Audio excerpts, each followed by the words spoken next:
Hello दोस्तों, आपका बहुत बहुत स्वागत है आपके अपने चैनल एमपी ऑनलाइन स्टडी पर। जैसे कि आपको पता है, आज का जो हमारा टॉपिक रहने वाला है वो चैप्टर 4 धातु अधातु से रिलेटेड जो हमारा चैप्टर चल रहा है उसी पर जो है आज का डिस्कशन होने वाला है। तो यहाँ पर सबसे पहले हम बात ये करते हैं कि जो आज का चैप्टर रहने वाला है वो चैप्टर आपका रहने वाला है 4, और जिसमें हमने ऑलरेडी धातु अधातु के बारे में डिस्कशन किया हुआ था, जिसमें फर्स्ट वीडियो में मैंने धातु के बारे में डिस्कशन किया था।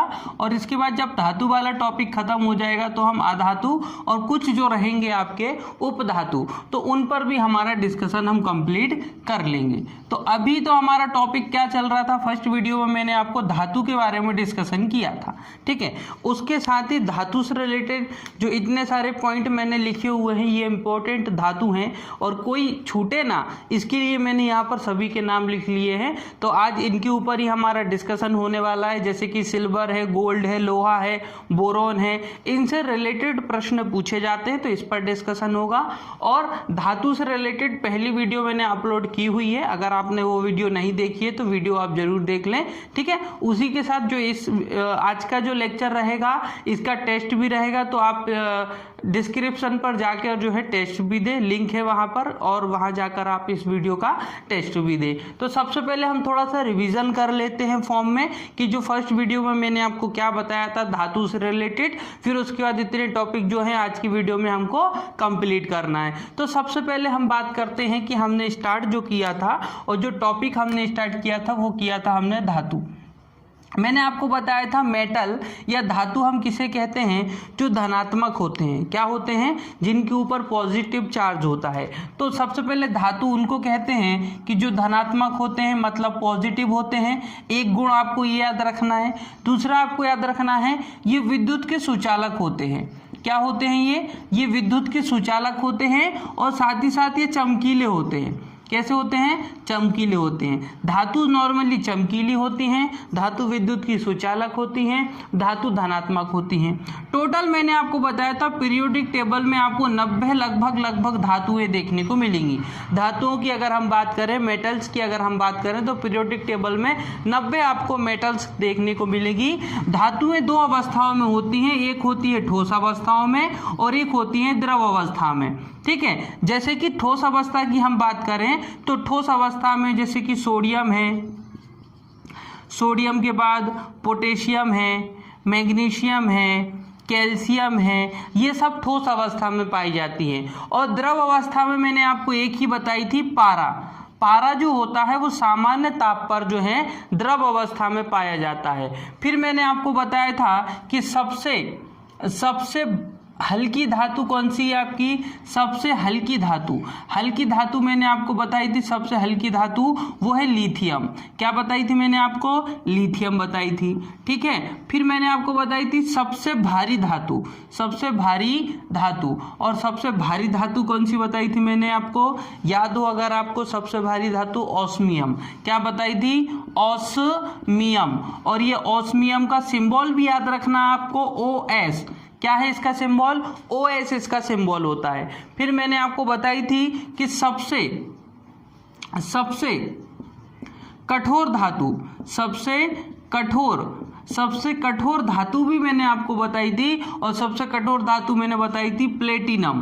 क्या होती है, प्लेटिनम, जिसका सिंबल क्या होता है, PT होता है। क्या होता है, PT होता है। फिर मैंने आपको बताया था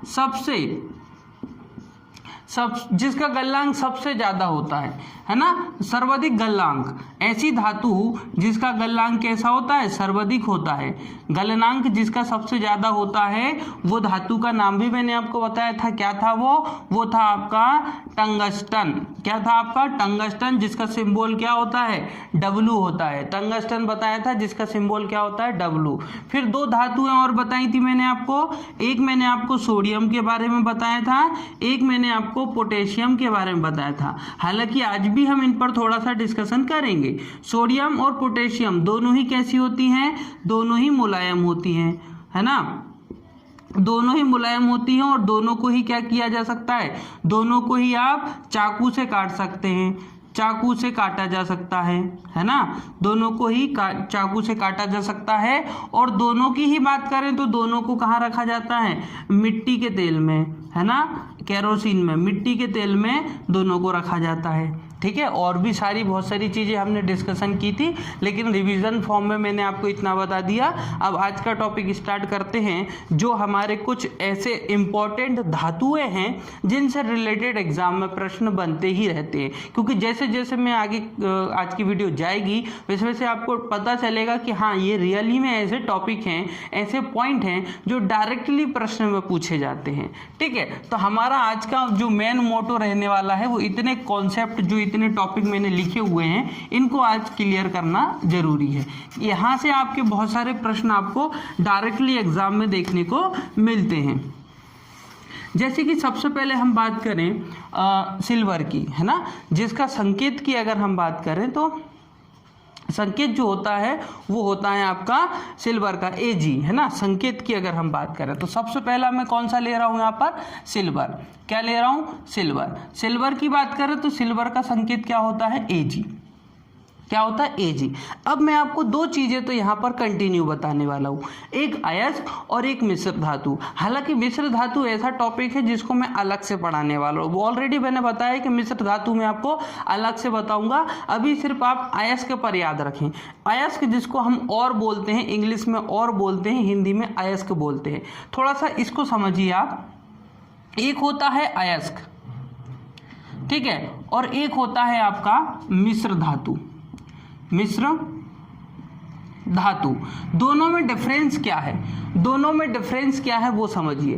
देखो, अयस्क वो चीज होती है जिससे हम कोई चीज निकालते हैं। एग्जाम्पल फॉर, जैसे कि खदानों से सोना निकाला जाता है, तो क्या सोना प्योर सोना मिलता है हमको, नहीं, सोने के साथ कोई चीज मिक्स मिलती है हमको। ठीक है, जब हम उस मिक्स चीज को अलग कर देते हैं और उसके बाद हमको क्या मिल जाता है, प्योर सोना मिल जाता है। लेकिन खदान से जो चीज आपको मिली, ठीक है, वो क्या प्योर सोना था, नहीं, उसके अंदर कोई दूसरी चीज भी मिक्स थी।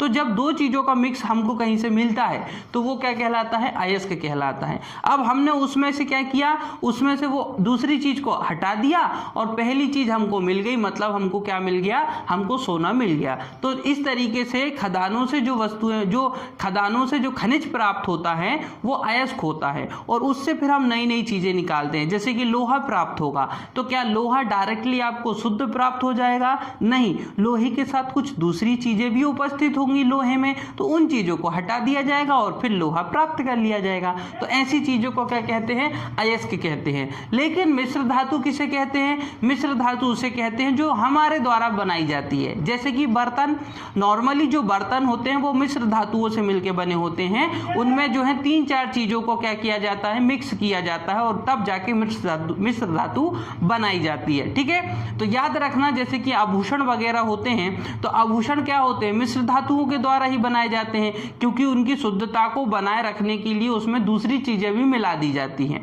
जैसे कि हम सोना खरीद के लाते हैं तो वो प्योर सोना नहीं होता है, उसके अंदर कोई दूसरी चीजें भी जो है उपस्थित होती है। जैसे कि उसके अंदर कॉपर मिला दिया जाता है, एल्यूमिनियम मिला दिया जाता है ना, सिल्वर मिला दिया जाता है, तो वो मिश्र धातु बन जाती है फिर। ठीक है, तो अयस्क क्या होता है, अयस्क वो होता है जिससे हम कोई चीज प्राप्त करते हैं। जैसे कि मुझे खदान से कोई चीज मिलेगी, उसमें से बाकी चीजों को हटा दूंगा और केवल मुझे क्या मिल जाएगा, सोना मिल जाएगा। लेकिन जब मैं उसको लेके आया था तब वो क्या था, एक अयस्क था। उसी तरीके से सोने को, कॉपर को, एल्यूमिनियम को, तीनों को मिक्स कर दूं मैं, तो वो क्या बन जाएगा, वो मिश्र धातु बन जाएगा। तो ये मिश्र धातु वाला टॉपिक हम अलग से करेंगे। अभी मैं आपको अयस्क और इनके जो है प्रकार, इस पर डिस्कशन करेंगे। तो मिश्र धातु तो ये आपका एक अलग से ही टॉपिक चलने वाला है। तो अभी आपको क्लियर हो चुका होगा कि अयस्क क्या होता है। तो देखिए, अयस्क की बात करें तो सिल्वर, है ना, सिल्वर के दो अयस्क होते हैं। एक होता है आपका रूबी सिल्वर, एक होता है रूबी सिल्वर, है ना, एक आपका रूबी सिल्वर होता है, और एक आपका होता है हॉर्न सिल्वर। क्या होता है, हॉर्न सिल्वर।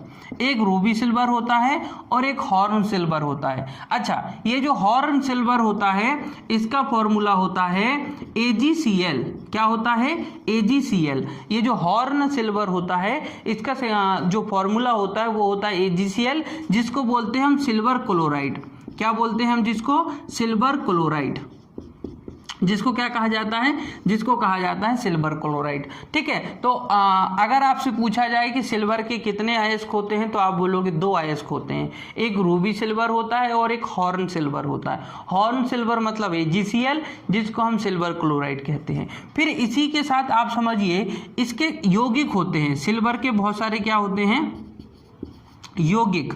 यौगिक का मतलब समझिए, मैं सिल्वर को किसी के साथ मिला दूंगा तो क्या बन जाएगा? वो यौगिक बन जाएगा, लेकिन एक ही वस्तु के साथ मिलाना है। सिल्वर को 2 वस्तुओं के साथ मिला दूंगा तो वो मिश्र धातु बन जाएगी। दोनों में अंतर याद रखना। जैसे कि एग्जाम्पल फॉर, पानी के अंदर अगर मैं क्या मिला दूं? पानी के अंदर अगर मैं नमक मिला दूं तो वो क्या बन जाएगा? वो बन जाएगा यौगिक। लेकिन उसके अंदर चीनी भी मिला दूं और दूसरा मटेरियल भी मिला दूं तो वो क्या बन जाएगा? वो बन जाएगा मिश्र धातु। एग्जाम्पल के लिए मैंने आपको बताया है ना, याद रखना कि अगर पानी के अंदर आप क्या मिलाते हो? केवल और केवल नमक, तो क्या बन जाएगा? वो यौगिक बन जाएगा। ठीक है, लेकिन उसके अंदर और अन्य चीजें भी मिला दोगे ना तो क्या बन जाएगा? फिर वो आपका बन जाएगा मिश्र धातु। तो वो मिश्र धातु वाला टॉपिक अलग है। यौगिक की बात कर रहे हैं कि सिल्वर के कौन कौन से यौगिक होते हैं। तो देखिए, एक सिल्वर का यौगिक होता है AgI। क्या होता है? AgI। ये इंपॉर्टेंट है AgI। इसका इस्तेमाल क्या होता है वो समझिए। इसको पहले नाम सिल्वर आयोडाइड, इसका नाम क्या होता है? इसका नाम होता है सिल्वर आयोडाइड। क्या होता है इसका नाम? Silver iodide. अब इसका उपयोग क्या किया जाता है? तो कृत्रिम वर्षा करवाने में इसका उपयोग किया जाता है। कृत्रिम वर्षा क्या करवाने में? कृत्रिम वर्षा करवाने में जो है सिल्वर आयोडाइड का इस्तेमाल किया जाता है। तो सिल्वर यौगिक का मैंने एक आपको कंपाउंड यौगिक बता दिया, सिल्वर आयोडाइड, और इस सिल्वर आयोडाइड का इस्तेमाल कृत्रिम वर्षा करवाने में किया जाता है। एक और याद रखें, AgBr। क्या याद रखें? AgBr। इसका नाम है सिल्वर ब्रोमाइड। क्या है इसका नाम? इसका नाम है सिल्वर ब्रोमाइड। क्या है इसका नाम? Silver bromide. और इस सिल्वर ब्रोमाइड का इस्तेमाल क्या किया जाता है? तो इस सिल्वर ब्रोमाइड का इस्तेमाल किया जाता है फोटोग्राफी में। कहाँ किया जाता है? फोटोग्राफी में। फोटोग्राफी में इसका इस्तेमाल किया जाता है। ठीक है, किसका? सिल्वर ब्रोमाइड का। फिर इसका एक और यौगिक होता है जिसको हम कहते हैं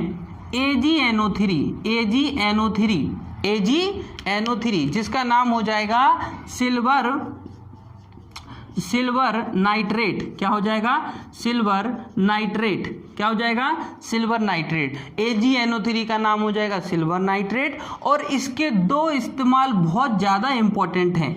एक इसका इस्तेमाल किया जाता है बोटिंग इंक बनाने में। जो हम बोटिंग डालने जाते हैं, बोट करने जब हम जाते हैं तो उसके बाद इंक लगाई जाती है हाथ पर, तो वो इंक बनाने में सिल्वर नाइट्रेट का इस्तेमाल किया जाता है। तो पहला तो आप याद रखें, बोटिंग इंक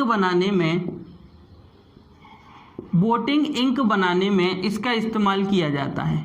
ठीक है, पहला।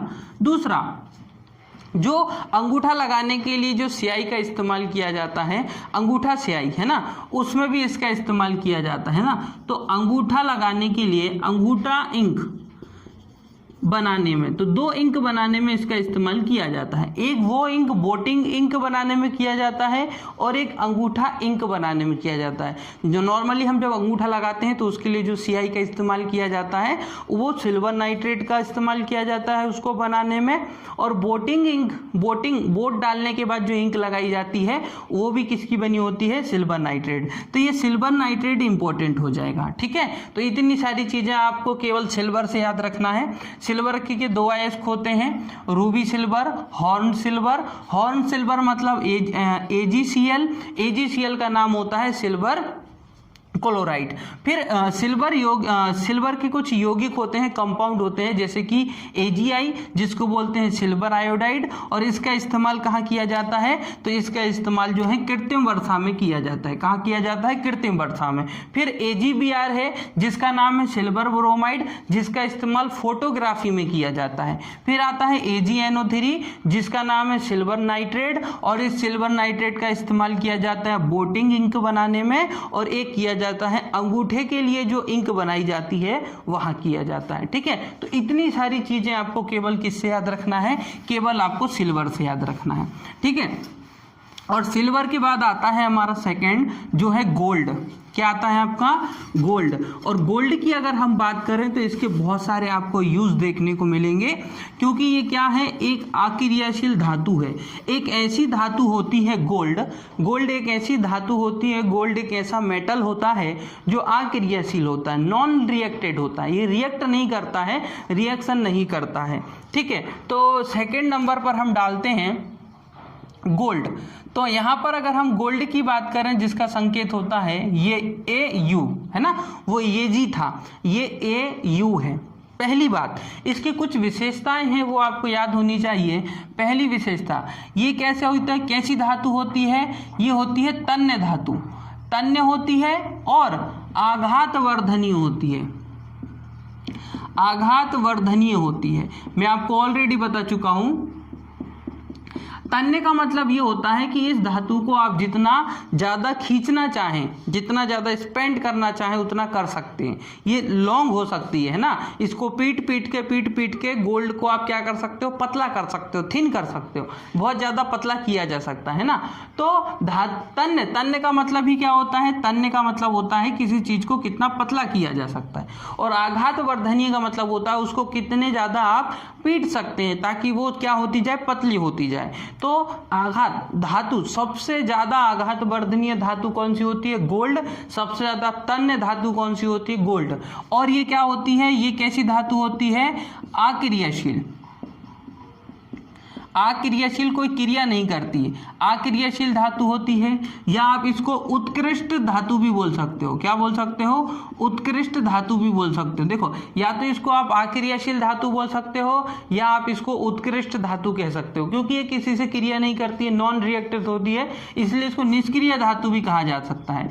क्या कहा जाता है, निष्क्रिय धातु, कोई क्रिया नहीं करती, निष्क्रिय रहती है, इसलिए इसको निष्क्रिय धातु भी कहा जा सकता है, ठीक है। और आभूषण इसी के बनाए जाते हैं। आभूषण क्यों इसके बनाए जाते हैं, ताकि ये जो धातु है ये तो नॉन रिएक्टेड है, ये एटमॉस्फेयर में आने के बाद, वायुमंडल में आने के बाद किसी से क्रिया ही नहीं करती है, इसीलिए हम ज़्यादातर किसका इस्तेमाल करते हैं, गोल्ड का। अब कहीं कहीं पर डाउट ये होगा कि सर कुछ गोल्ड जो है वो पीला पड़ जाता है, कुछ गोल्ड खराब हो जाता है, तो वो उसकी क्वालिटी पे डिपेंड करता है, कैरेट पर, है ना, कैरेट पर डिपेंड करता है कि गोल्ड कितनी कैरेट का है। तो देखो, गोल्ड को मापा जाता है, तो गोल्ड को मापने की इकाई क्या है, गोल्ड को मापने की इकाई क्या है, कैरेट में, है ना, मापने की इकाई।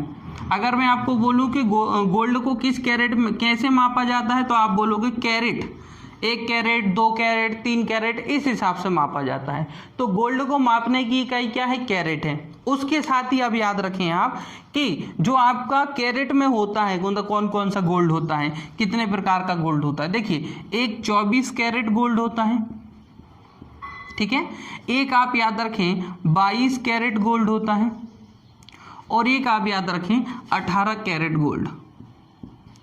अब मैं आपको बता देता हूँ उसमें किस प्रकार से होता है।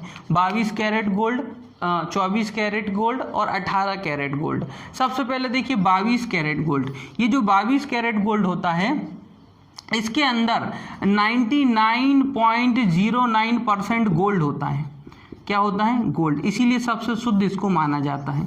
जो 24 कैरेट गोल्ड होता है, इसके अंदर 99.09% केवल और केवल गोल्ड होता है, ठीक है। फिर ये जो 22 कैरेट गोल्ड होता है, 22 कैरेट गोल्ड, इसके अंदर दो चीज़ें होती हैं। इसके अंदर 85% गोल्ड होता है, 85% क्या होता है, गोल्ड होता है। और जो 15% बचा है आपका, 15% इसके अंदर कॉपर भी हो सकता है, सिल्वर भी हो सकता है और एल्यूमिनियम भी हो सकता है ना।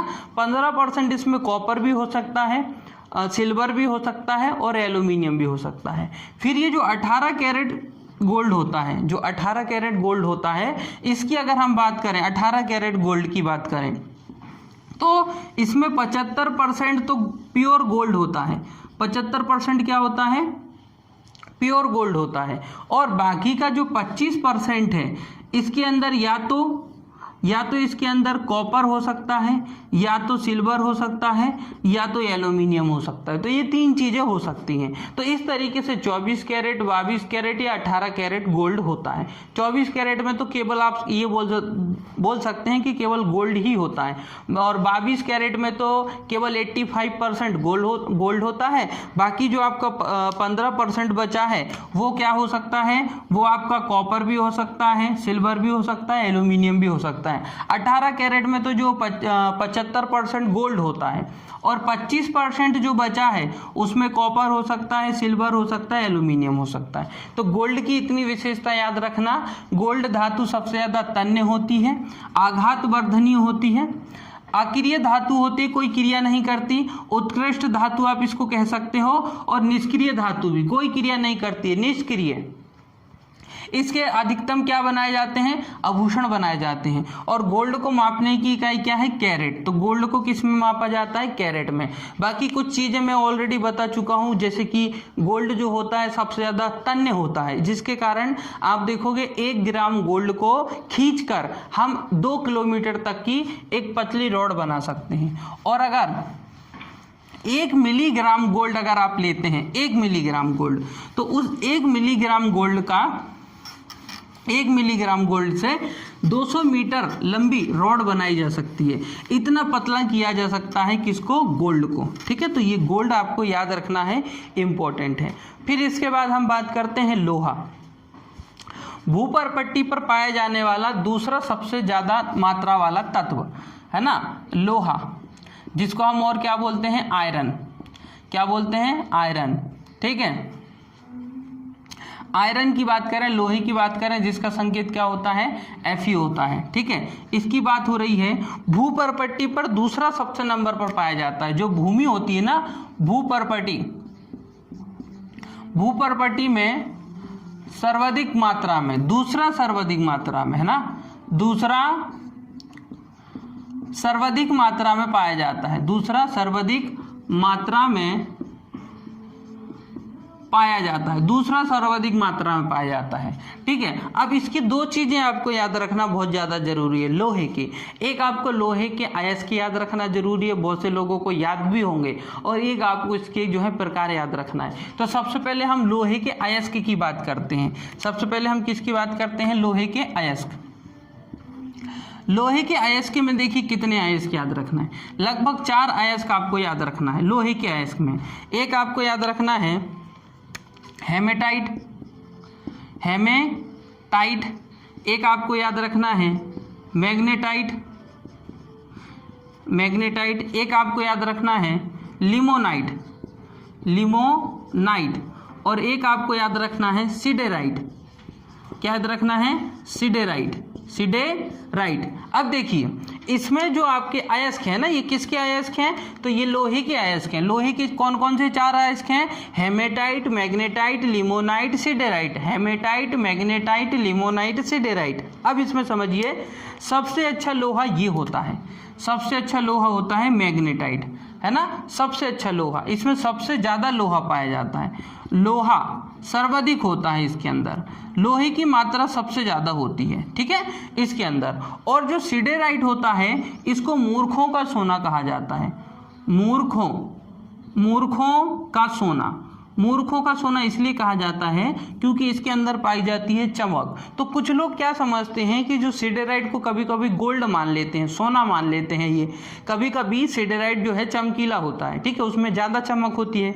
चमक होने के कारण कुछ लोग उसको सोना मान लेते हैं, इसलिए उसको मूर्खों का सोना कहा जाता है। तो याद रखना, सिडेराइट को मूर्खों का सोना कहा जाता है। और मैग्नेटाइट जो होता है ये सबसे अच्छा होता है क्योंकि इसके अंदर लोहे की सबसे ज़्यादा मात्रा पाई जाती है। ठीक है, फिर इसके प्रकार की बात करते हैं, लोहे के प्रकार, है ना, लोहे के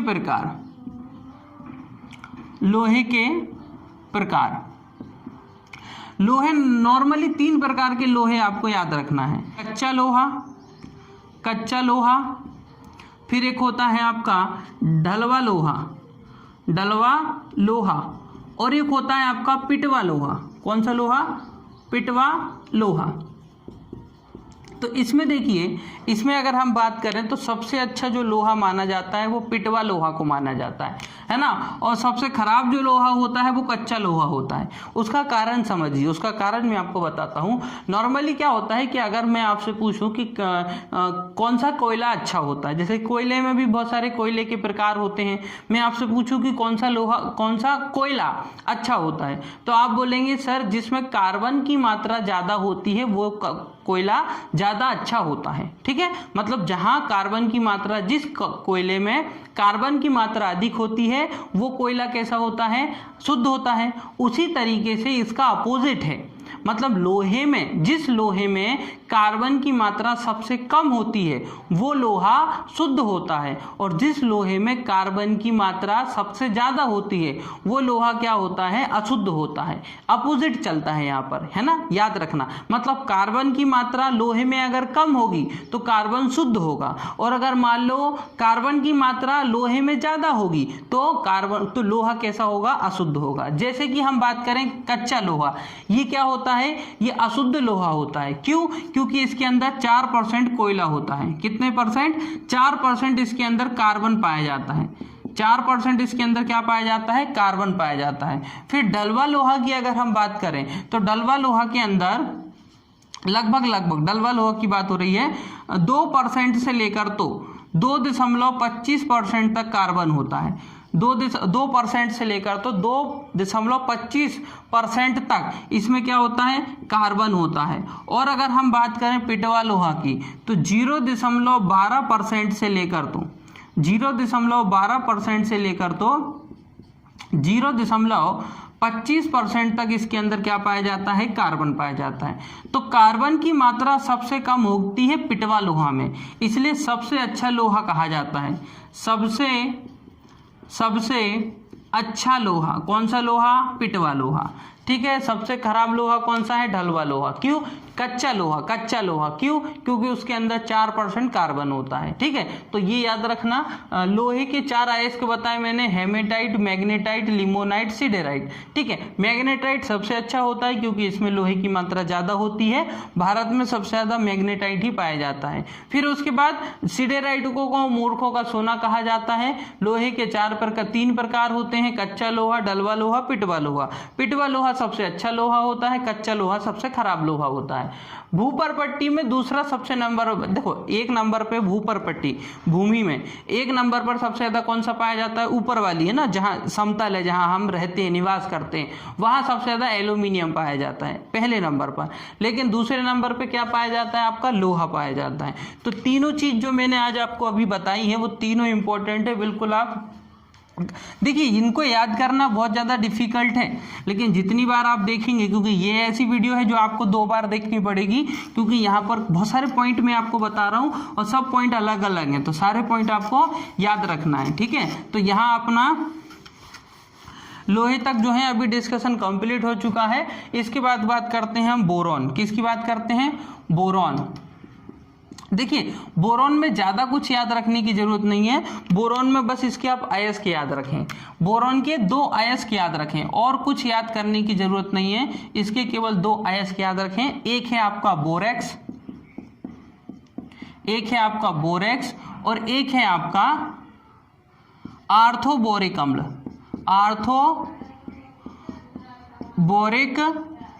अम्ल।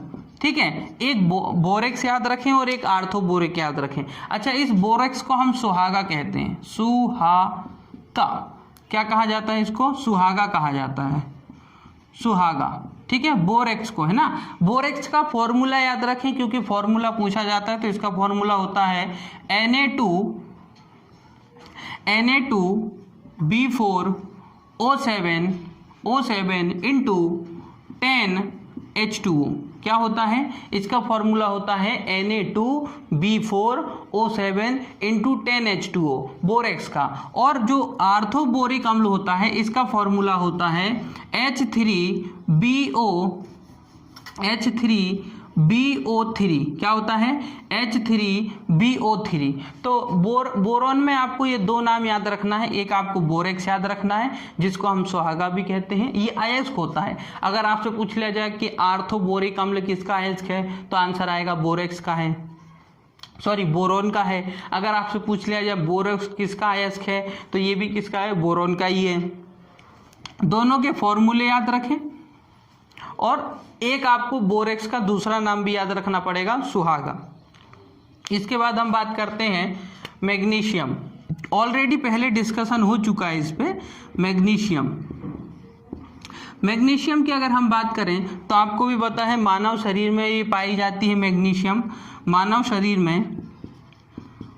शरीर में कहाँ पाई जाती है, मांसपेशियों का निर्माण करती है। मानव शरीर में मांसपेशियाँ, हमारे शरीर की जो मांसपेशियाँ होती हैं उनका निर्माण करती हैं। मांसपेशियों का निर्माण, है ना, कौन करती है मांसपेशियों का निर्माण, तो मांसपेशियों का निर्माण करती है आपकी मैग्नीशियम।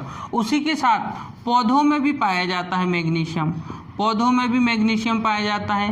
प्रकाश संश्लेषण की क्रिया, पौधों में प्रकाश संश्लेषण की जो क्रिया होती है ना, उसके लिए पत्तियों को जलने से बचाती है मैग्नीशियम। प्रकाश संश्लेषण और पत्तियों को जलने से बचाती है मैग्नीशियम, ताकि पत्तियां जले ना, ज़्यादा प्रकाश लेकर पत्तियां जले ना, तो उनको जलने से बचाती है। इसके बाद एल्यूमिनियम है आपका, है ना, हाँ कॉपर भी है, फिर एल्यूमिनियम भी है। तो पहले हम कॉपर देख लेते हैं, एक सेकंड, उसके बाद आगे देखेंगे। कॉपर देख लेते हैं पहले हम कॉपर। देखिए कॉपर तो आपको भी पता है, इसका संकेत क्या होता है, Cu। हाँ मैग्नीशियम का याद रखना Mg होता है ना। मैग्नीशियम के बारे में बस इतनी दो चीज़ें याद रखें आप। हाँ कॉपर की बात कर रहे हैं। कॉपर का संकेत क्या होता है, Cu होता है। हाँ विद्युत बल्ब बनाने में इसका इस्तेमाल कहाँ कहाँ किया जाता है कॉपर का, तो कॉपर का इस्तेमाल किया जाता है विद्युत बल्ब बनाने में। विद्युत बल्ब बनाने में इसका इस्तेमाल किया जाता है, ठीक है। पीतल और कांसा बनाने में भी इसका इस्तेमाल किया जाता है ना, बनाने में इसका इस्तेमाल किया जाता है। तो कॉपर का इस्तेमाल विद्युत बल्बों में किया जाता है, विद्युत बल्ब नहीं, विद्युत तार बनाने में किया जाता है। पीतल बनाने में और कांसा बनाने में इसका इस्तेमाल किया जाता है। इसके अयस्क याद रखें, कॉपर के अयस्क आपको याद रखना जरूरी है। कॉपर के हम अयस्क की अगर हम बात करें तो इसमें आपको क्या क्या देखने को मिलेगा, देखो एक होता है क्यूप्रस,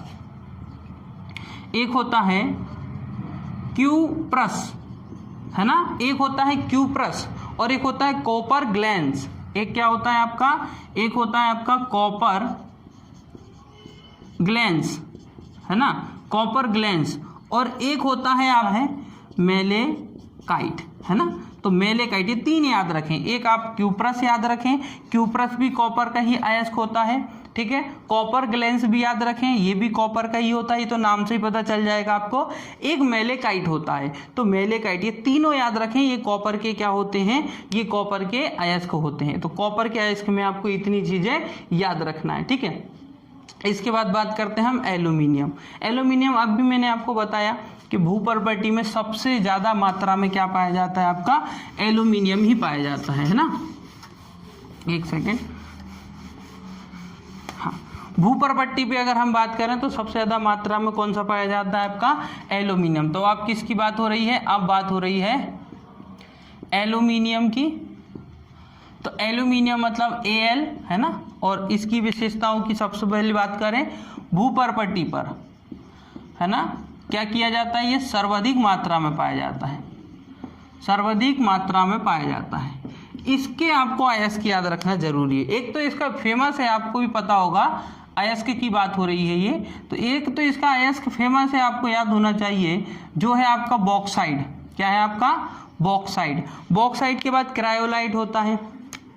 देखो एक तो बॉक्साइड है, फेमस है और ये पूछा जाता है बॉक्साइड किसका अयस्क है, तो एल्यूमिनियम का अयस्क है। एक क्रायोलाइट है, क्या है, क्रायोलाइट, है ना, एक क्रायोलाइट है, और एक जो है वो फेल्सपार है। क्या है, फेल्सपार, और फेल्स क्या होता है, कोरेंडम, है ना, एक क्या होता है इसका, कोरेंडम होता है। तो इस तरीके से ये सारी चीजें आपको याद रखना है कि इसमें कितने कितने आपको क्या देखने को मिलेंगे। देखिए अयस्क की बात हो रही है, किसके अयस्क की बात हो रही है, तो एल्यूमिनियम के अयस्क की बात हो रही है। तो एक होता है बॉक्साइड, फिर एक होता है आपका क्रायोलाइट, एक होता है आपका फेल्सपार, और एक होता है आपका कोरेंडम। क्या होता है, कोरेंडम। तो ये सभी किसके अयस्क हैं, एल्यूमिनियम के अयस्क हैं। इसके बाद बात करते हैं मर्क्यूरी। है ना। पारा जिसको हम बोलते हैं मर्क्यूरी की बात कर लेते हैं हम, मर्क्यूरी, या हम इसको क्या लिख सकते हैं, हम इसको लिख सकते हैं पारा। क्या लिख सकते हैं, पारा। और सिंबल क्या होता है, Hg होता है। सिंबल क्या होता है, Hg। सबसे इंपॉर्टेंट चीज, सामान्य ताप पर क्या होता है, ये कौन सी अवस्था में होता है, द्रव अवस्था में होता है। और जो है तापमापी में इसका इस्तेमाल किया जाता है। जो तापमापी होते हैं ना, ताप को मापने वाले जो नॉर्मली स्कोप वगैरह होते हैं ना, उसमें इसका इस्तेमाल किया जाता है। फिर उसके साथ अगर देखेंगे स्फेग्नोमैनोमीटर में इसका इस्तेमाल किया जाता है।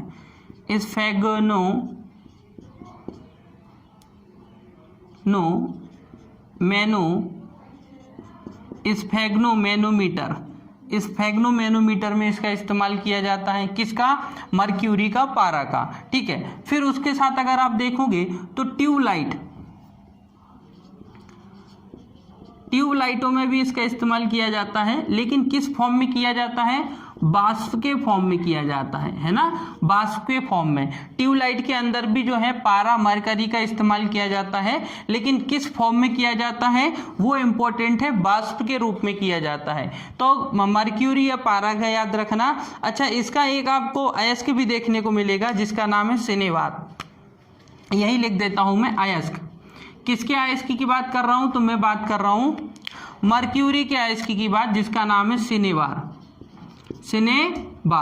ठीक है, सिनेवार। तो याद रखना, सिनेवार जिसको हम सिंदूर भी बोलते हैं। क्या बोलते हैं, सिंदूर। क्या बोलते हैं इसको, सिंदूर भी बोलते हैं। तो सिनेवार किसका अयस्क है, मर्क्यूरी का अयस्क है। ये आपको याद रखना है। और इसमें साथ में इसका अगर आप फॉर्मूला भी याद रखना चाहें तो फॉर्मूला याद रख सकते हैं, जो होता है आपका HgS। क्या होता है, HgS। मतलब आपका हो जाएगा मर्क्यूरिक सल्फाइड। मर्क्यूरिक सल्फाइड, ये मर्क्यूरी और ये सल्फाइड, तो मर्क्यूरिक सल्फाइड जिसको हम सिनेवार बोलते हैं, और सिनेवार को ही हम सिंदूर भी बोलते हैं, और ये मर्क्यूरी का ही ये क्या है, अयस्क है। तो इतनी चीजें इसमें याद रखना।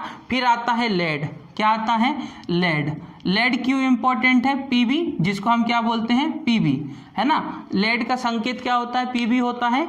ये धातु है, ये क्या है, धातु है, लेकिन ये क्या है, सबसे कम सुचालक होती है। सुचालक तो होती है, लेकिन सबसे कम सुचालक धातु इसको कहा जाता है, लेड को। लेड का एक अयस्क होता है, लेड जो है इसका एक अयस्क आपको याद रखना है। लेड का एक अयस्क होता है गैलेना। क्या होता है, गैलेना।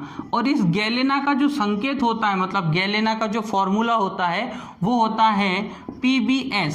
क्या होता है, PbS। मतलब आपका हो जाएगा लेड सल्फाइड। क्या हो जाएगा इसका नाम, इसका नाम हो जाएगा लेड सल्फाइड। इसका नाम क्या हो जाएगा, लेड सल्फाइड। तो केवल आपको लेड के बारे में इतना ही याद रखना है। लेड के बारे में क्या क्या याद रखना है कि इसका संकेत होता है Pb। ये सबसे कम सुचालक धातु कही जाती है। अयस्क की बात करें तो गैलेना होता है इसका एक अयस्क, है ना, जिसका संकेत क्या होता है, PbS। PbS मतलब लेड सल्फाइड। PbS मतलब क्या होता है, लेड सल्फाइड। फिर उसके बाद हम बात करते हैं कैल्शियम। कैल्शियम के बारे में तो आप बहुत कुछ जानते हैं, है ना। कैल्शियम दांत, हड्डियों, बाल, है ना, दांत, हड्डियों, बाल आदि में पाया जाता है ना, आदि में ये कैल्शियम पाया जाता है ना। ये आपको याद रखना है कि कैल्शियम इंपॉर्टेंट है, दांत में, हड्डियों में, बाल आदि में ये पाया जाता है। कैल्शियम के अयस्क बहुत इंपॉर्टेंट है। जो कैल्शियम के अयस्क होते हैं, एक तो आपने नाम सुना होगा जिप्सन। एक क्या होता है, जिप्सन, है ना। जिप्सन के बाद और भी हैं। जिप्सन के बाद एक कैलामाइट भी है और जिंक ब्लेंड भी है ना। जिप्सन के बाद किसकी बात हो रही है, कैल्शियम की बात हो रही है। तो जिप्सन भी है, लाइमस्टोन भी है और कैलकाइट भी है ना। जिप्सन है ना, लाइमस्टोन है, क्या है, लाइमस्टोन है, जिप्सन है, लाइमस्टोन है और कैलकाइट भी है। क्या है, कैलकाइट। तो कैल्काइड भी आपको देखने को मिलेगा। तो इस तरीके से आपको अयस्क देखने को मिलेंगे। किस किस के? तो ये अयस्क हैं आपके कैल्शियम के, जैसे कि जिप्सन होता है, लाइमस्टोन होता है और कैल्काइड होता है। तो ये सब किसके बारे में मैंने आपको बता दिया? ये सब मैंने बता दिया आपको कैल्शियम के बारे में। दांत में, हड्डियों में, बाल में कैल्शियम पाया जाता है। अयस्क की बात करें तो जिप्सन में होता है, लाइमस्टोन में होता है और कैल्काइड में होता है। ठीक है, इसके बाद सोडियम है, पोटेशियम है, जिंक है, यूरेनियम है, थोरियम है। ये इतने और टॉपिक इसमें रह गए हैं आपके, तो एक एक बार इनको भी थोड़ा थोड़ा सा डिस्कशन कर लेते हैं, क्योंकि यहाँ से भी प्रश्न पूछे जाते हैं। तो देखिए, सबसे पहले अगर हम बात करें सोडियम, सोडियम कहाँ पाया जाता है? सोडियम मस्तिष्क में पाया जाता है ना। ब्रेन की अगर हम बात करें तो यहाँ सोडियम पाया जाता है। तो पहली बात तो ये हो गई कि सोडियम का संकेत क्या है? सोडियम का संकेत क्या है? तो सोडियम का संकेत है आपका Na। फिर ये पाया कहाँ जाता है? तो ये पाया जाता है मस्तिष्क में। कहाँ पाया जाता है सोडियम? मस्तिष्क, है ना। मस्तिष्क में ये पाया जाता है सोडियम सबसे ज़्यादा, है ना। और इसके आपको अयस्क याद रखना है ना। इसका जो एक ही अयस्क है, हम ऑलरेडी डिस्कशन कर चुके हैं, जो है आपका बोरेक्स। क्या है? बोरेक्स। हालांकि ये बोरोन का भी है, ये एक अयस्क है, बोरेक्स एक अयस्क है जो कि बोरोन का भी है और सोडियम का भी है। क्यों? क्योंकि इसका फॉर्मूला देखिए, बोरेक्स का फॉर्मूला क्या होता है? वो होता है Na2B4O7 इंटू 10H2O। हाँ, तो यहाँ पर Na भी आ गया ना, इसलिए ये सोडियम का भी क्या होता है? अयस्क होता है, और बोरोन का भी अयस्क होता है। फिर इसका एक और अयस्क है चिले सॉल्ट पीटर, है ना। चिले सॉल्ट पीटर, ये इसका एक और अयस्क होता है। तो दो अयस्क हो गए इसके, सोडियम के दो अयस्क हो गए, एक हो गया आपका बोरेक्स और एक हो गया आपका चिले सॉल्ट पीटल। ठीक है, फिर बात करते हैं हम पोटेशियम की। किसकी बात करते हैं? पोटेशियम की। तो पोटेशियम की अगर हम बात करें तो सबसे ज़्यादा ये कहाँ कहाँ पाया जाता है? पोटेशियम कहाँ कहाँ पाया जाता है? किडनी में पाया जाता है, ब्लड में पाया जाता है और लीवर में पाया जाता है। किडनी, ब्लड और लीवर में पाया जाता है। इसका एक ही अयस्क याद रखें आप, इसका एक ही अयस्क आपको याद रखने की ज़रूरत है, जिसका नाम है सॉल्ट पीटल। क्या है?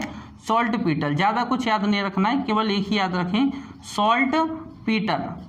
सॉल्ट पीटल का संकेत मैं आपको बता देता हूँ, वो होता है KNO3। क्या होता है? KNO3। सॉल्ट पीटल कहा जाता है KNO3 को। हालांकि ये जो KNO3 है, इसको बारूद भी कहा जाता है। क्या कहा जाता है? बारूद। तो ये भी याद रखना आप, KNO3 को बारूद भी कहा जाता है। और इसका पोटेशियम कहाँ कहाँ पाया जाता है? किडनी में पाया जाता है, ब्लड में पाया जाता है, लीवर में पाया जाता है। इसका अयस्क की बात करें तो सॉल्ट पीटल इसका एक अयस्क होता है KNO3, जिसको हम बोलते हैं, क्या बोलते हैं? KNO3 मतलब बारूद। फिर आपका क्या बचता है? जिंक। जिंक आपका इम्पोर्टेंट है ना, जिंक की बात हो रही है यहाँ पर, इम्पोर्टेंट है। जिसका संकेत क्या होता है? जिंक की अगर हम बात करें तो जिंक का संकेत क्या होता है? Zn। क्या होता है? Zn जिंक का संकेत होता है। इसकी अगर हम बात करें तो कहाँ कहाँ पाया जाता है ये? सबसे पहला, जो हमारे शरीर से पसीना निकलता है ना, पसीना, इसमें पाया जाता है। फिर उसके साथ जो हमारा ब्लड होता है, क्या होता है? ब्लड, इसके अंदर भी पाया जाता है। तो पसीना और ब्लड, इसके अंदर क्या पाया जाता है? अधिक मात्रा में जिंक पाया जाता है। ठीक है, ये आपको याद रखना है। और साथ ही साथ आप याद रखें कि इसके जो अयस्क होते हैं, जिंक के जो अयस्क होते हैं, वो इम्पोर्टेंट है। क्या होता है? जिंकाइड होता है। एक तो जिंकाइड होता है, जिसको आप ZnO बोल सकते हो। ZnO मतलब जिंक ऑक्साइड। जिंकाइड जो होता है वो अयस्क होता है, जिंकाइड, है ना। जिंकाइड क्या होता है? एक अयस्क होता है, जिसका फॉर्मूला क्या होता है? ZnO मतलब जिंक ऑक्साइड। फिर एक होता है आपका जिंक ब्लेंड। क्या होता है? Zinc blende. एक जिंक ब्लेंड भी होता है। कैलमाइट। क्या होता है? कैलमाइट। तो ये सब इसके अयस्क हैं, है ना। किसकी बात हो रही? जिंक की, Zn की। तो जिंक के आपको नाम याद रखना है, Zn संकेत होता है। पसीना जो निकलता है हमारी बॉडी से, ब्लड जो है, इसके अंदर जिंक पाया जाता है। अयस्क की हम बात करें कि इसके क्या क्या अयस्क होते हैं, तो एक जिंकाइट होता है जिसका फॉर्मूला होता है ZnO मतलब जिंक ऑक्साइड। जिंक ब्लेंड भी होता है जो जिंक का एक अयस्क है, और कैलमाइट भी जिंक का एक क्या होता है, अयस्क होता है। इसके बाद यूरेनियम की बात करते हैं। किसकी बात करते हैं? यूरेनियम रेडियो एक्टिव तत्व है। यूरेनियम रेडियो एक्टिव तत्व है जिसका संकेत U होता है, और इसका आपको ज़्यादा कुछ याद रखने की ज़रूरत नहीं है, केवल आपको इसका एक अयस्क याद रखना है, बहुत ज़्यादा ज़रूरी है। इसका केवल एक अयस्क याद रखें जिसका नाम है पिंच ब्लेंड, जिसका नाम क्या है? Pinch blend. ये एक अयस्क है, पिंच ब्लेंड, ये एक अयस्क है किसका? यूरेनियम का, और यूरेनियम का अयस्क है इसलिए इसका सूत्र भी याद रखें U3O8। कई बार पूछा गया है ये U3O8, ये संकेत होता है, ये सूत्र होता है पिंच ब्लेंड का, और पिंच ब्लेंड एक अयस्क है। किसका अयस्क है? यूरेनियम का है। बस इतनी चीज याद रखना इसमें। थोरियम की बात करते हैं लास्ट। थोरियम की अगर हम बात करें जिसका संकेत होता है TH। संकेत क्या होता है थोरियम का? TH होता है। भारत में सबसे ज़्यादा मात्रा में पाया जाने वाला रेडियो एक्टिव पदार्थ। भारत में सबसे ज़्यादा मात्रा में पाया जाने वाला रेडियो एक्टिव पदार्थ याद रखना। भारत में सबसे ज़्यादा रेडियो एक्टिव पदार्थ कौन सा पाया जाता है? थोरियम। और इसका एक मोनाजाइट क्या है? मोनाजाइट। तो मोनाजाइट कई बार पूछा जाता है कि मोनाजाइट किसका अयस्क है, तो थोरियम का है। किसका है? थोरियम का है। तो यहाँ पर आपका थोरियम तक मैंने कंप्लीट किया। जितनी भी चीजें मैंने बताई हैं याद रखना। सोडियम मस्तिष्क में सबसे ज्यादा पाया जाता है। सोडियम का एक अयस्क होता है जिसको बोलते हैं बोरेक्स, और सोडियम का एक और अयस्क होता है जिसको बोलते हैं चिली सॉल्ट पीटल। फिर पोटेशियम किडनी में, ब्लड में, लीवर में पाया जाता है। इसका एक अयस्क होता है जिसको बोलते हैं सॉल्ट पीटल, जिसका संकेत क्या होता है? KNO3, जिसको हम बारूद भी कहते हैं। जिंक की बात करें तो जिसका संकेत Zn होता है। पसीना, ब्लड इसके अंदर पाया जाता है जिंक के 3 अयस्क याद रखना। जिंक काइट याद रखना, जिंक ब्लेंड याद रखना, और कैलमाइड याद रखना। ये अलग है ना, कैलमाइड अलग है, कैलकाइड अलग है, वो हम ऑलरेडी पहले पढ़ चुके हैं। वो सारी चीजें अलग हैं, तो वो चीज़ आपको याद रखना। और साथ में यूरेनियम का अयस्क याद रखना। यूरेनियम का अयस्क कौन सा होता है? पिंच ब्लेंड होता है। थोरियम का याद रखना, मोनाजाइड होता है। थोरियम का एक अयस्क होता है जिसको क्या बोलते हैं? मोनाजाइड। तो कई बार पूछा जाता है मोनाजाइड किसका अयस्क है, तो मोनाजाइड जो है थोरियम का अयस्क है। तो इतनी सारी चीज़ें आपको इनसे रिलेटेड याद रखना है, ठीक है। ये सारे मैंने आपको कुछ अयस्कों के बारे में बताया, कुछ मैंने आपको यौगिकों के बारे में बताया, और कुछ हमने इंपॉर्टेंट चीज़ों के बारे में डिस्कशन किया। तो ये तो हमारा यहाँ पर धातु वाला टॉपिक जो है यहाँ पर क्लियर हो गया। धातु के बाद हमारा अधातु वाला टॉपिक स्टार्ट होगा, मतलब नॉन मेटल, जो नेक्स्ट वीडियो से हम स्टार्ट करने वाले हैं। आज की वीडियो हमारी यहीं पर समाप्त होगी। इसके बाद आप टेस्ट जरूर लगाएं। टेस्ट में कितने मार्क्स आते हैं कमेंट बॉक्स में ज़रूर बताएं। साथ ही साथ इसकी PDF और इसके आगे वाली जो PDF है वो साथ में आपको मिल जाएगी। आज आप टेलीग्राम ग्रुप से MP online study Telegram group, उसकी लिंक भी आपको डिस्क्रिप्शन में मिल जाएगी, वहाँ से निकाल सकते हैं, ठीक है। और टेस्ट भी जरूर दें। टेस्ट में कितने मार्क्स आते हैं कमेंट करके आप कमेंट बॉक्स में जरूर बताएं। तो ओके दोस्तों, थैंक यू, थैंक्स फॉर